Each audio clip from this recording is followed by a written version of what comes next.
Amém. Abramos nossas Bíblias no Evangelho de João, capítulo 14. Evangelho de João, capítulo 14. Mantenha a sua Bíblia aberta, nós iremos fazer a exposição desse capítulo.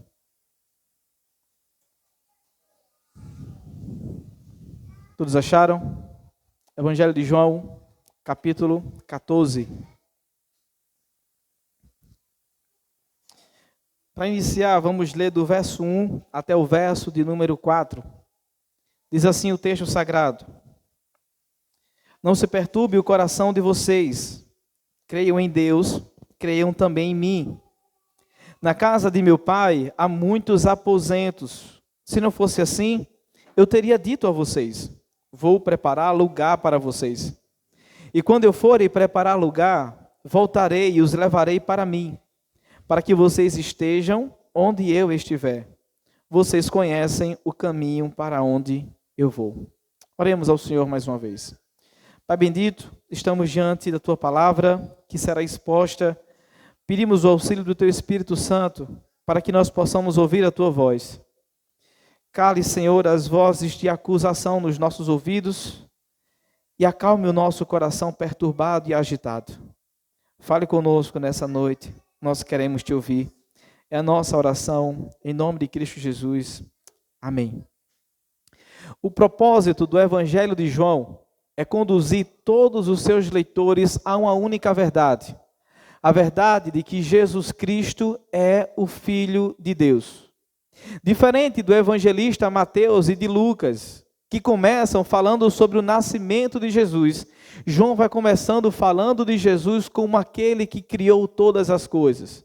No princípio era o Verbo, e o Verbo estava com Deus. O registro de vários sinais que nós temos nesse Evangelho destina-se justamente a produzir esse resultado. Qual? Por meio dos sinais que Jesus realizou, por meio de todos os milagres que estão registrados nesse Evangelho, ele quer provar por A mais B que de fato Jesus Cristo é o Filho de Deus. Em todo o Evangelho, o que nós veremos é um sentido de algo que não poderia ser evitado. A hora de Jesus gradualmente se aproxima. A hora de quê? A hora da sua morte. O que antecede os versos que nós acabamos de ler são os preparativos do Senhor para a sua morte. Nós temos antes disso o lava-pés dos discípulos. Nós temos antes disso a ceia.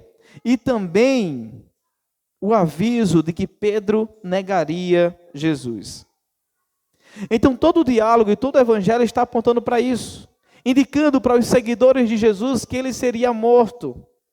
Mas também trazendo a esperança de que ele ressuscitaria. Afinal de contas, o Cordeiro Pascal precisaria ser imolado para trazer vida, arrancando daqueles que creriam nele um coração de pedra, para ser colocado um coração de carne por meio do seu Espírito Santo. Mas é certo que a fala do Senhor Jesus acerca da sua ida aos céus, ou até mesmo da sua morte, causou grande alvoroço entre os discípulos. Havia temor entre eles. Se o nosso mestre que está caminhando conosco todos os dias será morto, como ficará o nosso futuro? A perspectiva das pessoas era que Cristo Jesus era um rei, que iria reinar de maneira terrena. Como fica então o nosso futuro, agora que esse Cristo Jesus irá morrer? É justamente nesse contexto de aflição. As palavras de Jesus estão em um tom de despedida o tempo todo para os seus discípulos. Então, nesse contexto de aflição, de apreensão e de medo, Jesus traz consolo aos seus discípulos. Eu vou, mas deixarei com vocês outro consolador. A ideia de Jesus é: eu vou e vocês não ficarão sozinhos. Eu deixarei com vocês outro consolador. O meu Espírito descerá sobre vocês. E assim como Jesus fez naquela época, com esses discípulos, com os seus seguidores, ele faz também a mesma coisa com cada um de nós que estamos aflitos e apreensivos com o amanhã.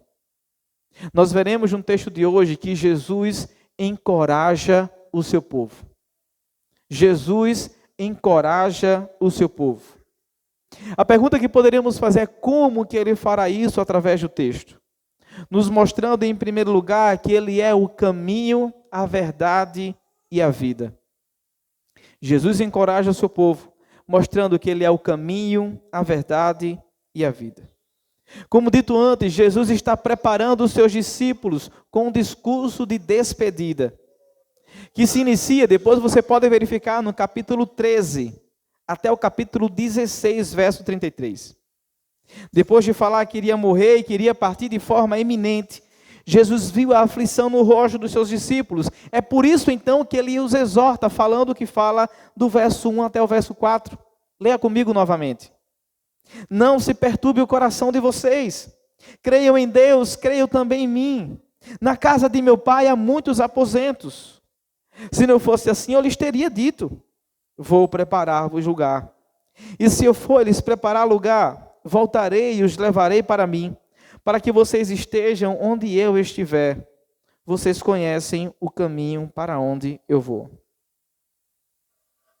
Uma coisa é clara, Jesus está dizendo que vai deixá-los.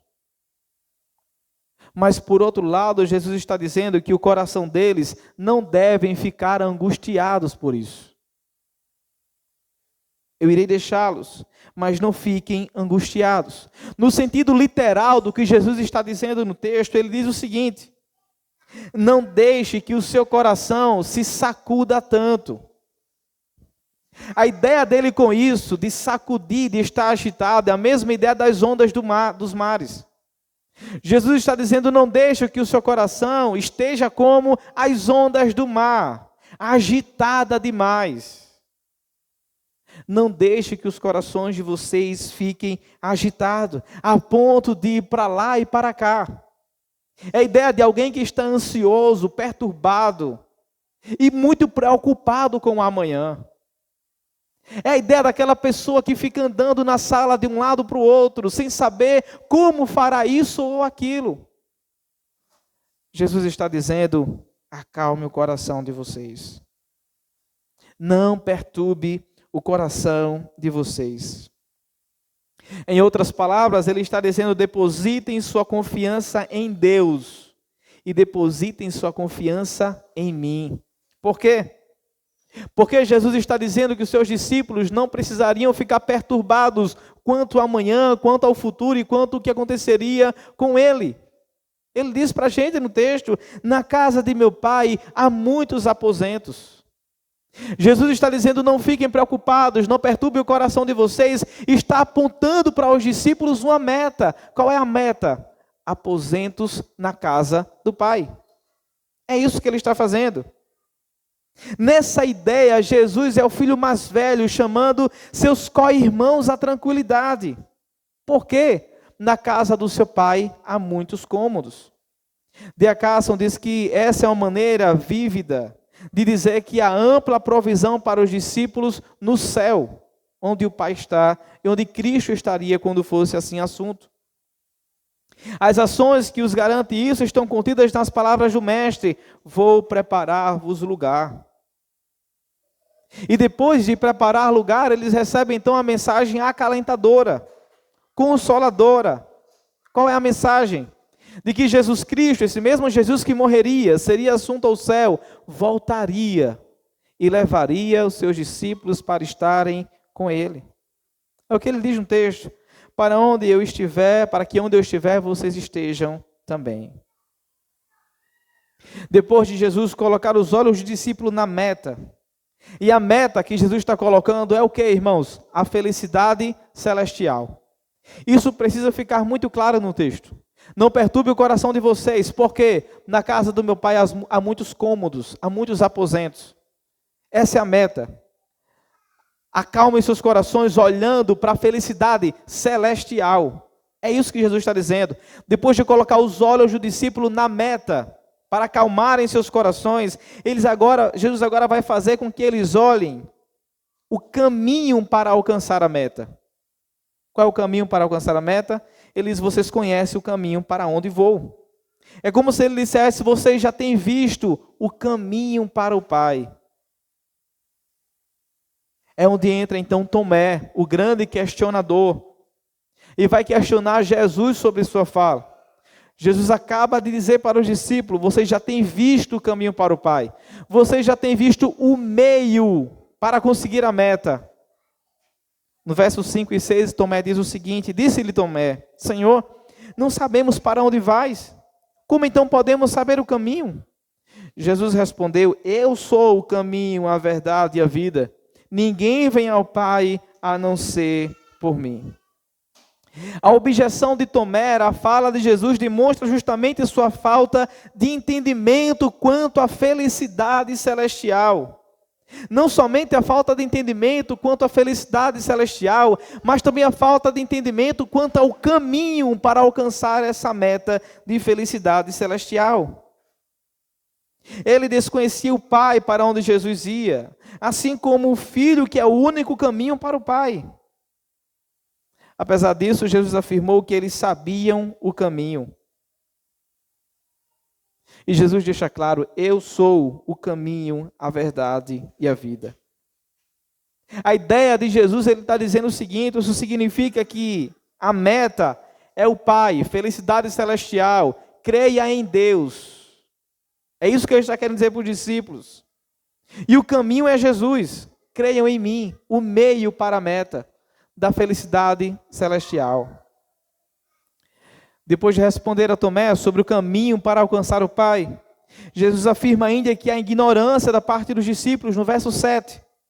Ele disse: se vocês realmente me conhecessem, conheceriam também o meu Pai. Já agora vocês o conhecem e o têm visto. Um comentarista diz que essa é uma implícita exortação aos discípulos, pela falta de jeito deles em lidar com a situação que Jesus está falando. É um descuido em entender a verdadeira personalidade de Cristo. Mas Jesus está o tempo todo afirmando: vocês conhecem e o têm visto. Se referindo, nesse caso, a si mesmo como o próprio Deus. A verdade, irmãos, é que os discípulos são um pouco atrapalhados quanto a muita coisa a respeito de Cristo Jesus.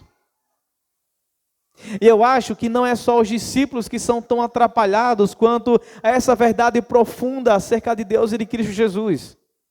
Todos nós também somos um pouco atrapalhados quanto a tudo isso. Falta profundidade da nossa parte, assim como faltava profundidade da parte dos discípulos em entender tudo isso. O intenso desejo de Filipe de obter um conhecimento superior do Pai faz com que Filipe agora também faça outra indagação. Jesus está apontando a meta, Jesus está dizendo que ele é o caminho. Tomé então faz uma pergunta: nos mostra o caminho. Não sabemos quem é o Pai, não sabemos para onde o Senhor vai. Agora Filipe também vai indagar Jesus. Do 8 ao 14, Filipe diz: Senhor, mostra-nos o Pai, e isso nos basta. Vejam que interessante. Jesus respondeu: você não me conhece, Filipe. Mesmo depois de eu ter estado com você durante tanto tempo, quem me vê, vê o Pai. Como você pode dizer: mostra-nos o Pai?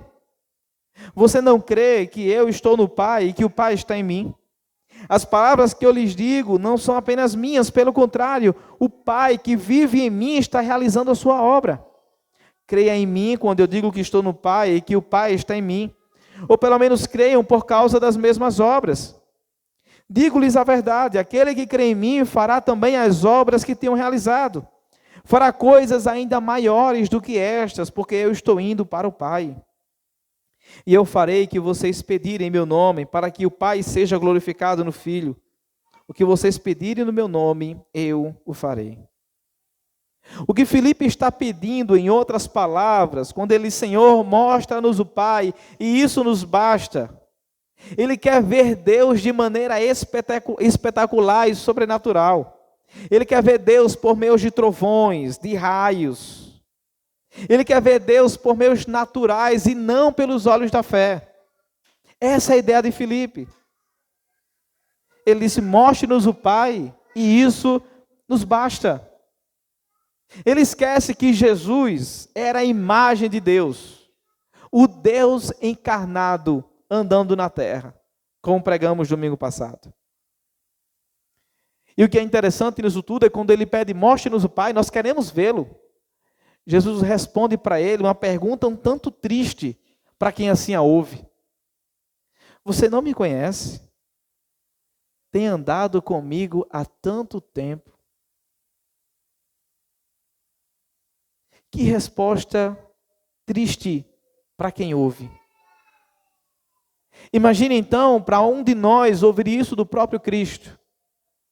Você tem andado comigo há tanto tempo e ainda não me conhece. E então ele explica que o Pai estava nele e ele no Pai, realizando todas as obras que ele estava fazendo através dele. Jesus pediu que cresce nele, cresce nas suas palavras, e se isso não fosse suficiente, cresce por meio das obras que ele estava realizando. Vocês lembram o que eu falei na elucidação? Todos os sinais é justamente para provar que Cristo é o Filho de Deus. E por meio de Cristo, Deus estava realizando as suas obras. Assim como Moisés, Jesus oferece suas palavras e também as suas obras como forma de evidência para a sua missão divina. Vocês lembram de Moisés quando ele chega diante do faraó? Para mostrar que foi o próprio Deus quem o enviou, ele começa a fazer sinais e maravilhas. Jesus, assim como Moisés, oferece também as suas palavras e suas obras como evidência da sua missão divina. Não ficando somente nas ações de Jesus, ele aponta para o que Deus também fará naqueles que estão nele. Aqueles que estão em Cristo Jesus, aqueles que creem em Deus e o veem como o próprio Deus, o texto diz, farão obras maiores das que eu fiz. Não somente isso, o texto fala, eu atenderei os pedidos feitos em meu nome. Sabemos, os discípulos estavam todos tristes com o anúncio da morte de Jesus. Mas eles também estavam preocupados consigo mesmo. Jesus já começava a ser perseguido e eles também estavam sendo perseguidos. É por isso que Jesus está encorajando, dizendo que pelo poder de Deus, eles faziam coisas maiores do que viram Cristo fazer, para que o Evangelho se expandisse. E é justamente sobre isso que Cristo Jesus está falando. É a pregação do Evangelho alcançando todos os cantos do mundo. O Evangelho que se expandiria após Cristo ser assunto ao céu. Deus derramaria então poder sobre eles, como vimos em Atos 2, no dia de Pentecostes. A garantia para que tudo isso acontecesse está unicamente na expressão, eu vou para o Pai. A certeza de que todas essas coisas iriam acontecer está na afirmação de Cristo Jesus, eu vou para o Pai. Trazendo justamente a ideia do Cristo que nasceu, morreu e ressuscitou, seria exaltado, estaria diante do Pai, realizando assim, cumprindo tudo aquilo que foi prometido. Não somente isso, mas apontando o tempo todo como que seria o progresso da nossa exaltação, de que nós, assim como Ele, seríamos também exaltados. Não perturbem vossos corações. Não perturbem vossos corações. É a expressão e a afirmação de Cristo Jesus para todos os seus discípulos que estavam aflitos quanto ao futuro. Os discípulos de Cristo não devem perturbar os corações porque eles têm maior conhecimento do que os demais. Os discípulos e os cristãos não perturbam tanto o coração e os seus corações não ficam tão agitados como as ondas do mar, porque eles são diferentes dos demais. Eles creem num Deus diferente, a sua fé está firmada em um Deus vivo, único e verdadeiro.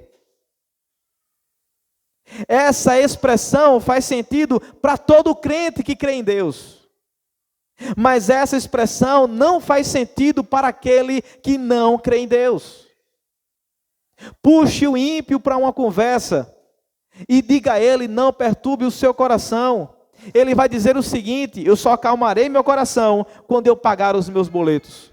Eu só acalmarei o meu coração quando isso aqui acontecer, quando essa meta se realizar. Porque é dessa maneira que o ímpio vive a vida, o crente não. O crente, ao ouvir essa afirmação de Jesus Cristo, não perturbe o coração de vocês. Não fiquem tão estáveis quanto a confiança em mim.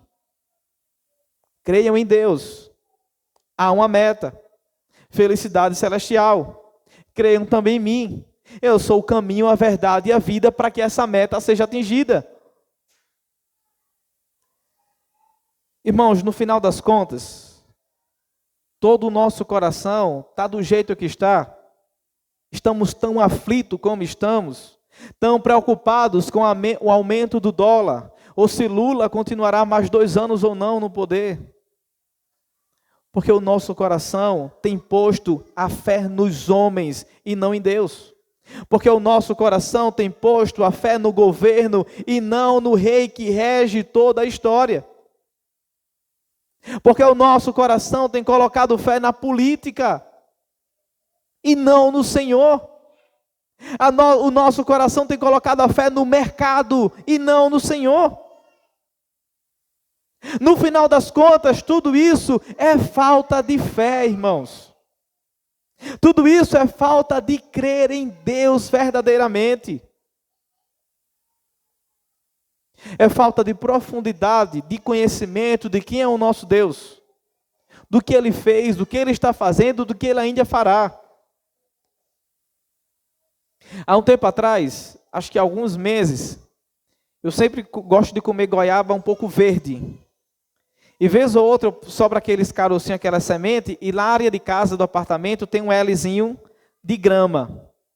Eu sempre relaxo com essa grama, já tirei tudo, já troquei tudo, mas vez ou outra eu comia, final da noite, e jogava a sementezinha lá na área da grama. Mês passado, há 2 meses, nasceram 2 pés de goiaba. Eu fiquei feliz da vida. Aqui em casa vai ter goiaba agora para dar e vender. E o pé foi crescendo, e as folhinhas só iam para o lado assim, não crescia mais nada, não enramava. Só ia para o lado, só ia para o lado. Dado o tempo, ele foi secando, foi murchando. No final das contas, ele secou e ficou aquele galho todo seco, com as folhas penduradas, e João derrubando tudo. E eu comecei a analisar, por que esse pé não vingou? Aguar eu aguava. Estava tratando o bichinho. Irmãos, faltava profundidade. Não tinha. Porque lá no apartamento, embaixo, não sei o que o cara pensou quando fez o apartamento lá de casa, mas embaixo é a mesma divisão de cima. É um porão, são 2 porões que tem lá. E depois eu me liguei, que acho que deve ter isso aqui de areia só. Como é que ia enraizar o negócio? Não ia dar certo. E eu comecei a refletir sobre aquilo. Isso é muito interessante, isso pode ser aplicado na nossa vida. Essa falta de profundidade faz justamente com que a gente não cresça, não frutifique. E comece a murchar, comece a secar e fique na situação da qual muita gente esteja. Improdutivos quanto ao reino de Deus. Porque não tem um conhecimento profundo de quem Deus é. Não procura ter o conhecimento profundo de Deus. E aí estão assim, com os corações perturbados o tempo todo. Porque além de faltar profundidade de conhecimento de quem Deus é, tem preguiça de procurá-lo. E tem preguiça de conhecê-lo. Quando Jesus menciona o coração, que é o centro de toda a atividade humana, o Senhor quer manter o controle desse centro. Essa é a ideia. Jesus está falando, não perturbe o coração, o controle que rege tudo o que somos. Quando ele diz não perturbe o coração, ele quer manter o controle do centro da nossa vida, o nosso coração. Isso é interessante, porque ele com o seu coração calmo e hospitaleiro, quer estar no centro do nosso coração agitado. Como Criador de todas as coisas, ele conhece a sua criação. Porque foi Ele quem nos criou e sabe do que somos feitos, sabe que somos pó. Cristo Jesus sabe que somos instáveis. Cristo Jesus sabe que somos traidores. Foi assim quando Ele acalmou a tempestade e deu ordens ao vento, em Mateus 8, do 23 ao 27. E o que é a tempestade do seu coração para aquele que andou sobre ela quando o mar esteve agitado? O que é? O problema é que, como Pedro, todos nós afundamos por causa da nossa incredulidade. Afundamos por causa da nossa incredulidade. Nos aproximemos então, irmãos, com confiança, porque o braço do Senhor está estendido para não deixar que eu e você caia na agitação dos nossos corações. E o que faz tanto o nosso coração ficar agitado? Talvez esse ano, em um último domingo do qual chegamos, você possa estar refletindo sobre as metas, sobre as resoluções, sobre o que poderia fazer e não fez. A viagem que planejou e não executou. A troca de carro que tanto queria e não fez. Não está no emprego que gostaria de estar. Ou não ter conseguido ter avançado na luta contra o pecado. E por causa disso, acha que vai virar o mesmo ano, do mesmo jeito que viveu, e as coisas vão se repetir. Ter resoluções é de suma importância. Cumprir as resoluções que estabelecemos é mais importante ainda. Mas a mensagem do Evangelho traz para nós a verdade de que, quer onde estejamos, ou quer o que estejamos passando, importa mais para todos nós ter Cristo e amá-lo como a nossa maior prioridade. Fora disso, passaremos mais um ano com os corações agitados, porque não estamos com o coração nele. Crer em Deus e em Cristo nos faz olhar para as promessas feitas pelo nosso Senhor. Não perturba os corações, crede em Deus, crede também em mim. E por quê? Há uma meta. Qual é a meta? Felicidade celestial. Na casa do Pai há muitas moradas. Eu estou preparando muitos cômodos para vocês. E onde eu estiver, vocês estarão. Não somente isso. Não perturbe os corações de vocês, porque eu vou preparar lugar. Mas eu também vou voltar e vou pegar vocês. E onde eu estiver, vocês também estarão. Não perturbe os corações de vocês. Não é olhando para o que acontecerá aqui. O não perturbe o coração de vocês é olhando para o que já está acontecendo na eternidade. Porque aqui a garantia que temos é que no mundo terão aflição. Essa é a garantia que temos aqui. Mas nós podemos hoje, juntos, olhar para a meta, felicidade celestial, e olhar para o caminho até a meta, Cristo Jesus. Ele é o caminho, Ele é a verdade, Ele é a vida. É nisso que cremos, e é nisso que gira em torno das nossas vidas. Vimos até agora que Jesus encoraja seu povo, nos mostrando que Ele é o caminho, a verdade e a vida. E agora nós veremos que Ele encoraja seu povo, mostrando que o seu Espírito Santo é o Consolador. Jesus, nesse discurso de despedida, afirmou ser o caminho para o Pai. Nós vimos em todo o relato, Ele curou, alimentou, ensinou e consolou os seus discípulos. Preocupados com a sua partida, eles se perguntavam como ficariam sem Ele. Jesus então promete, no texto que nós iremos ler agora, um outro Consolador. Mas destacou algo. Destacou que há uma condição para receber esse Consolador. Verso 15. Se vocês me amam, obedecerão aos meus mandamentos. O que Jesus fala e deixa claro no verso 15, e o que Ele está pedindo é melhor que lágrimas, e é melhor e maior que sacrifícios. Depois de ter dito as promessas, Jesus diz a condição para possuí-la, para possuir essa promessa. E qual é a condição? A observação e cumprimento dos mandamentos. É a prova do amor que cada um tem por Cristo Jesus. E ele continua no verso 16 a 18. E eu pedirei ao Pai, e Ele lhes dará outro conselheiro para estar com vocês, para sempre. O Espírito da verdade, o mundo não pode recebê-lo, porque não o vê, nem o conhece.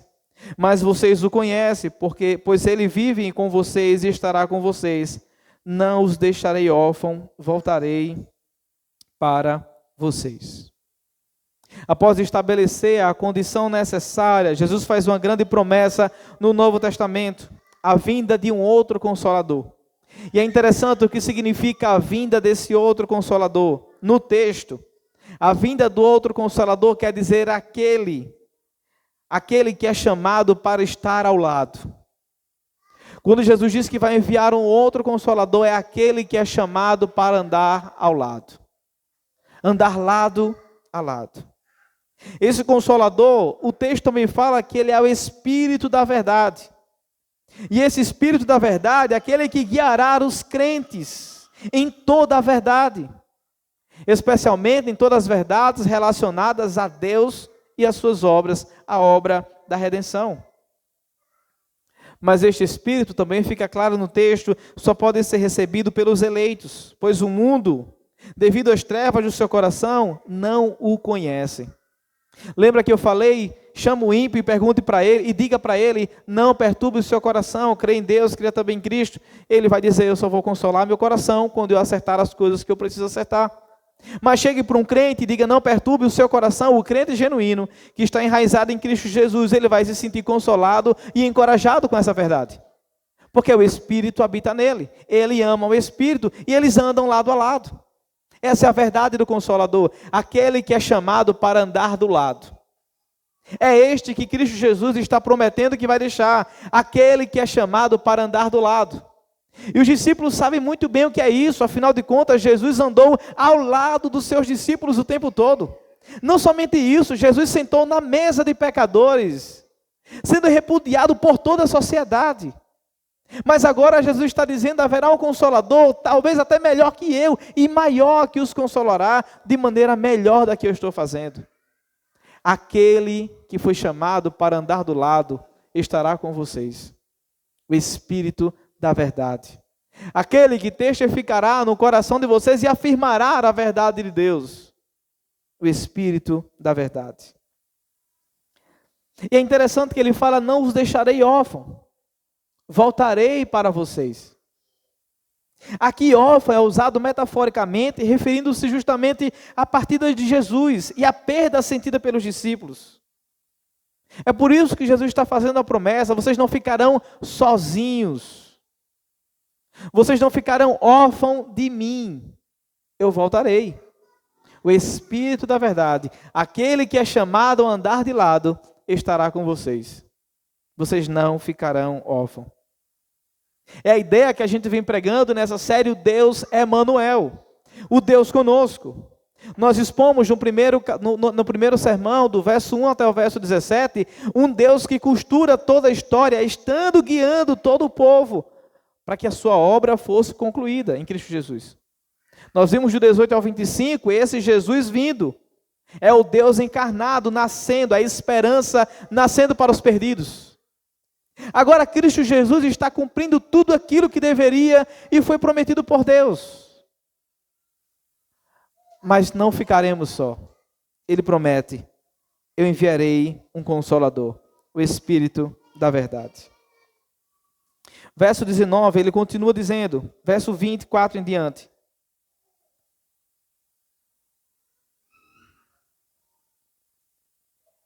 Irmãos, perdão. Do 19 ao 24. Dentro de pouco tempo, o mundo já não me verá mais. Vocês, porém, me verão.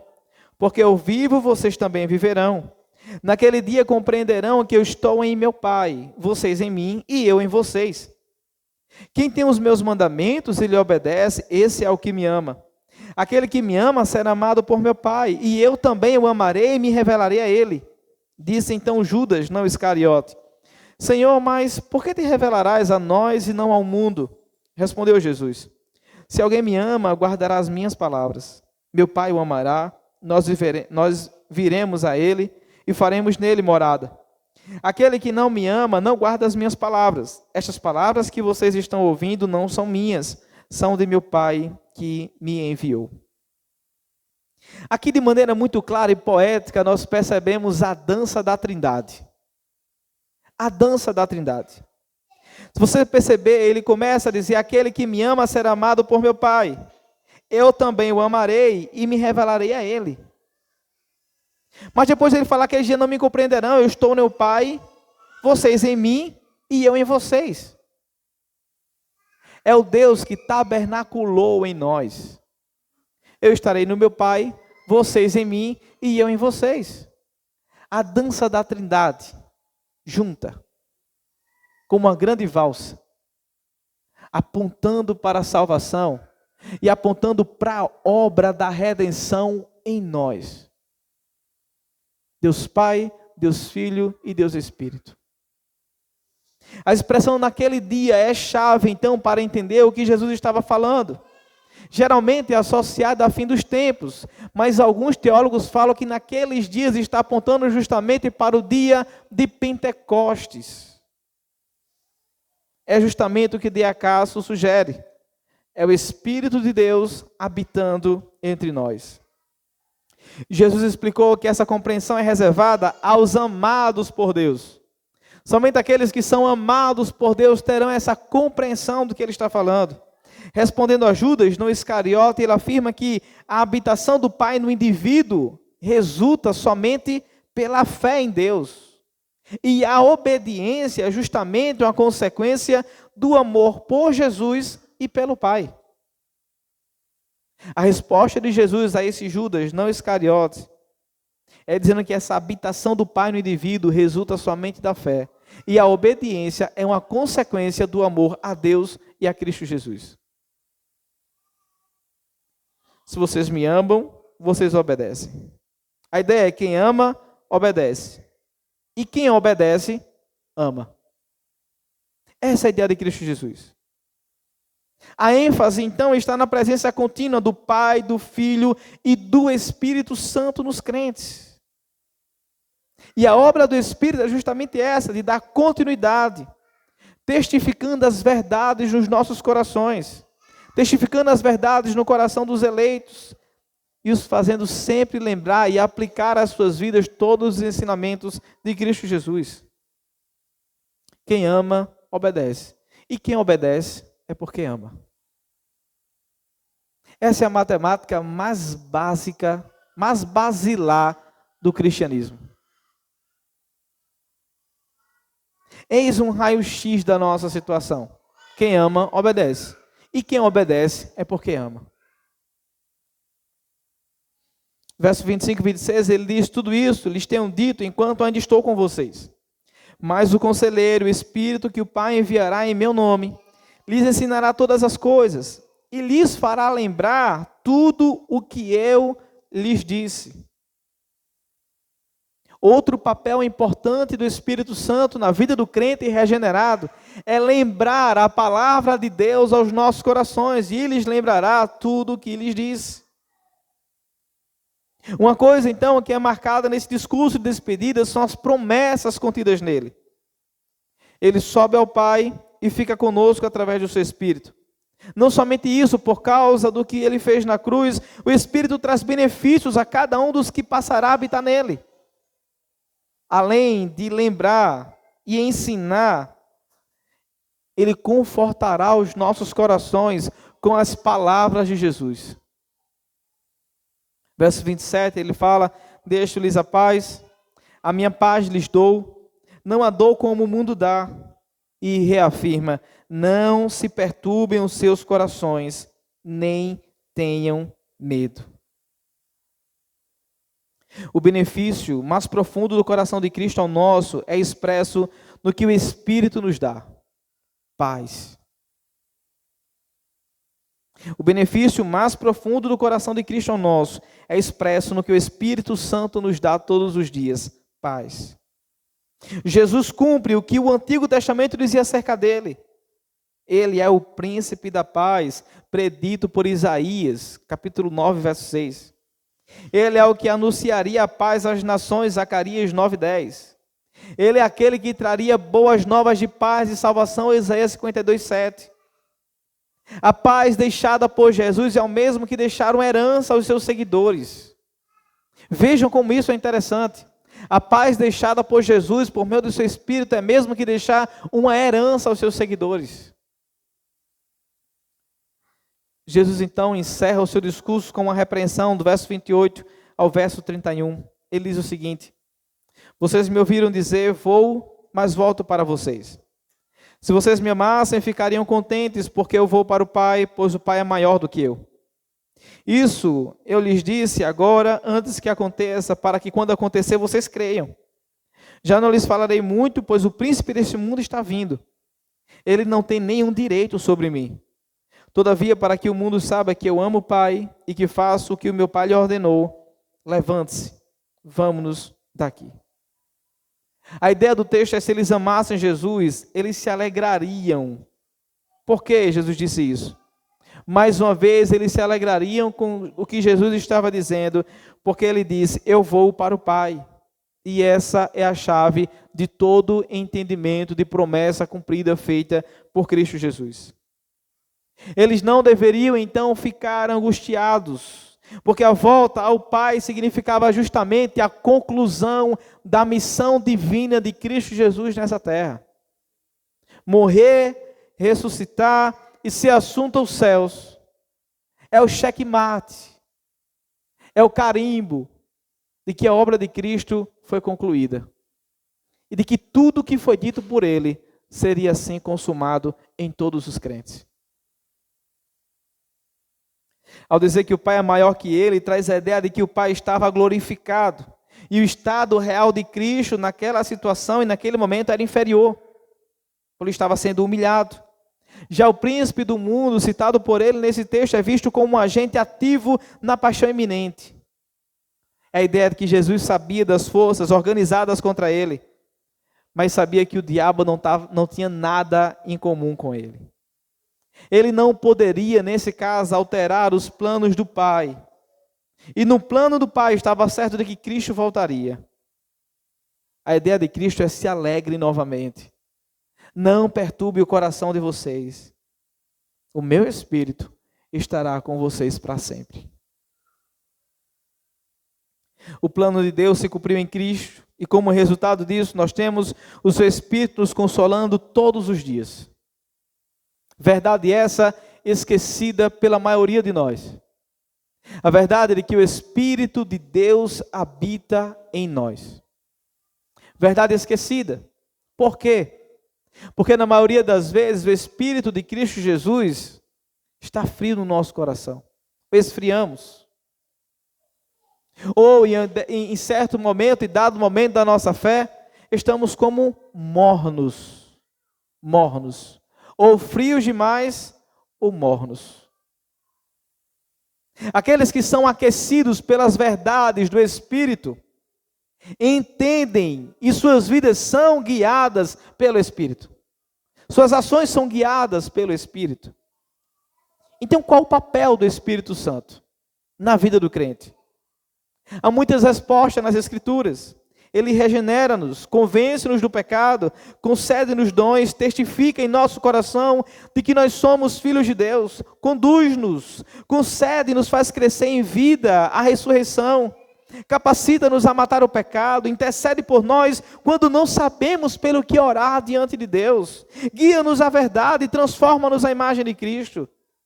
O Espírito, por meio da sua obra, torna o coração de Cristo real para todos nós de maneira prática.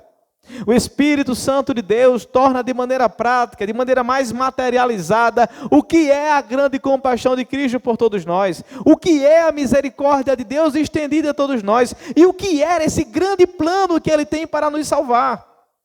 Sem Ele não teríamos essa compreensão de maneira vívida e clara nos nossos corações.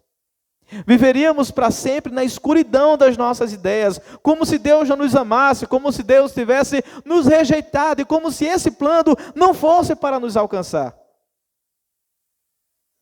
Mas não. O Espírito que habita em nós, habita para trazer clareza sobre a salvação de Deus a cada um de nós. O Espírito que habita em nós testifica no nosso coração de que somos salvos em Cristo Jesus, apesar dos nossos pecados. O Espírito que habita em nós é aquele justamente que nos convence dos nossos pecados, nos conduz a confessar, a abandonar o pecado e correr para perto de Cristo.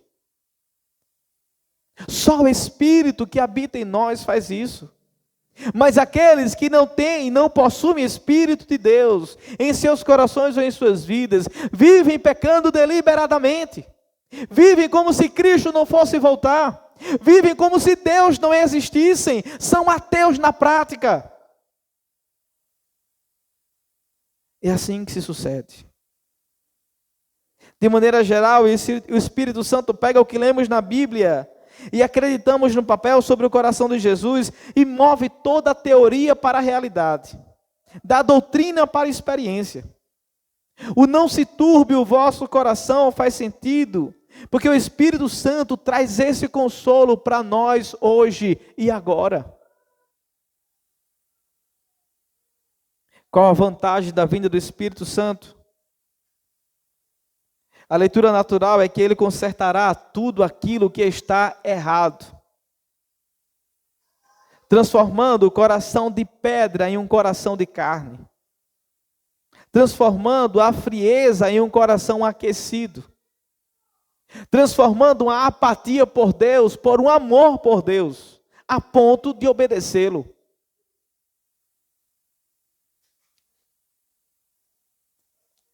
Aparentemente, o Espírito do Senhor fará o contrário, encherá os seus corações de alegria. O Espírito substitui a tristeza por alegria, substitui as nossas guerras interiores por paz, substitui o nosso medo em confiança nele. Godwin chega ao cerne do que Jesus está dizendo, meu pai e eu temos apenas um amigo. Isso é interessante. Ele fala, meu pai e eu temos apenas um amigo, que está no seio de nós dois. E procede de nós dois. O Espírito Santo, ele está falando. E, enquanto isso, eu o enviarei para vocês. A ideia é que o Espírito, no seio do Pai e do Filho, amigo íntimo, é deixado de presente a todos nós.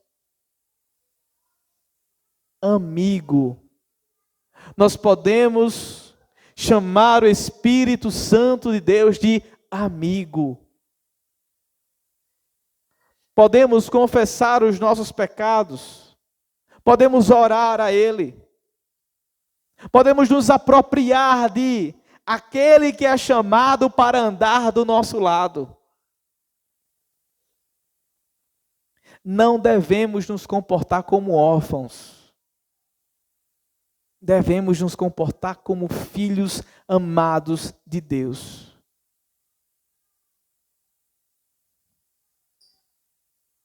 Ele será o melhor consolador do que eu, diz Cristo Jesus. Ele os consolará melhor do que eu faria com a minha presença física. É por causa desse Espírito chamado a andar de lado, que não somos órfãos. Por causa dele que nós temos um Pai. Não estamos sem um tutor. Não estamos sem uma orientação. Ou não estamos sem um irmão mais velho nos representando diante de Deus. O que fazemos então com essa verdade? Nós sabemos que o Espírito de Deus habita em nós. E que Ele tabernaculou em nós. Agora nós somos templo e morada do Espírito Santo. Nós temos duas opções. Demonstrar o nosso amor em obediência ou continuar entristecendo o Espírito Santo com as nossas ações e práticas. Se Deus tabernaculou em nós, habita em nós, nós temos duas opções. Demonstrar amor e obediência ou continuar desobedecendo e entristecendo o Espírito Santo de Deus. É continuar na lama do seu pecado, a qual conviveu o ano de 2024 inteiro. É continuar com os mesmos pecados que você não se arrependeu dele e não se esforçou para se arrepender. É continuar frio do jeitinho que você está, sem sequer procurá-lo por meio da sua palavra, sem sequer dedicar-se mais à oração, sem sequer dedicar-se mais à missão de pregar o evangelho aos eleitos, aos perdidos. Dessa maneira, continuaremos frios espiritualmente, com corações agitados e entristecendo o melhor amigo que poderíamos ter. Mas podemos olhar para a dádiva disso. Nós podemos olhar para a graça de ter o Espírito Santo de Deus andando ao nosso lado, consolando o nosso coração, testificando as verdades celestiais aos nossos corações e às nossas mentes. Nós podemos olhar por outro lado e enxergar a meta da felicidade celestial. Há cômodos para todos nós. Há uma alegria eterna da qual todos nós gozaremos para sempre. Nós podemos sim olhar para isso e obedecer em amor. Não de maneira moralista, mas porque o amamos. Mas porque o amamos. Por tudo que Ele é e por tudo que Ele fez por nós. Daniel Ortolund diz que o papel do Espírito Santo é pegar a ideia do panfleto de viagem que temos do coração de Cristo e transformar justamente na experiência de sentar-se na praia, numa espreguiçadeira, com a bebida na mão, usufruindo a prática daquilo. É a teoria de um paraíso. Paraíso aqui. O Espírito faz isso de forma decisiva, de uma vez por toda na nossa regeneração. Mas sabe o que nos consola? Nos consola saber que Ele faz mais 1000 vezes. E sempre faz quando caímos. Aquele que nos consola, aquele que nos traz para perto e nos resgata da nossa lama de novo, de novo e de novo. Quem ama, obedece. Quem obedece, ama. Como está então o seu amor por Cristo Jesus hoje? Quanto que você tem o amado? Quanto que você tem o desejado? Se fizéssemos uma lista de como foi o nosso ano, o que acharemos nessa lista? Mais atos de piedade ou mais atos de pecado?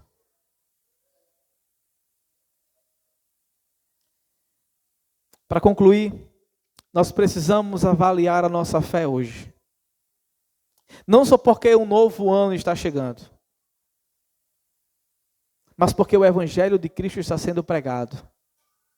E porque crentes regenerados se ajoelham diante dessa verdade quando são confrontados com seus pecados. Não façamos resoluções porque virá o novo ano. Façamos resoluções porque Cristo Jesus está falando conosco hoje. Se você ama a Deus, é porque você foi nascido de novo, meu irmão. Se você ainda se entristece quando peca, é porque o Espírito de Deus habita no seu coração. Desfrutemos mais dos benefícios da salvação do que dos desgostos da queda. Escolhamos isso. Pare de andar aflito. Acalme nessa noite as ondas agitadas do seu coração. Para chegarmos ao Pai é simples. Cristo é o caminho, a verdade e a vida. Já possuímos. Por isso, tenhamos paz no nosso coração. Nada de mal irá nos acontecer no futuro eterno. Quando Cristo Jesus diz que nós não estamos só, essa promessa é para valer. Cristo Jesus está dizendo em alto e bom som, vocês não estarão sozinhos, eu vou mandar um consolador que andará ao lado de vocês. Isso não é historinha de escola infantil. É a mesma ideia de que nós temos o Rei do Universo conosco, o Deus Emanuel no barco da nossa tempestade, todos os dias de nossas vidas. É essa a ideia. O nosso amigo, o grande amigo, não está aqui, irmãos, para virar as costas por causa do nosso pecado. Ele está aqui justamente para nos abraçar e nos restaurar daquilo que fizemos.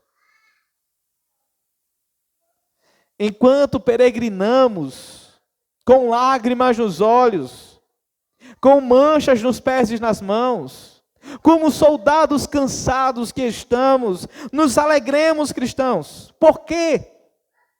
O nosso irmão mais velho está arrumando a casa e esperando para nos receber de braços abertos. Uma certeza nós já temos prometida por Ele. Na casa do Pai há muitas moradas e eu e você estamos no caminho de volta.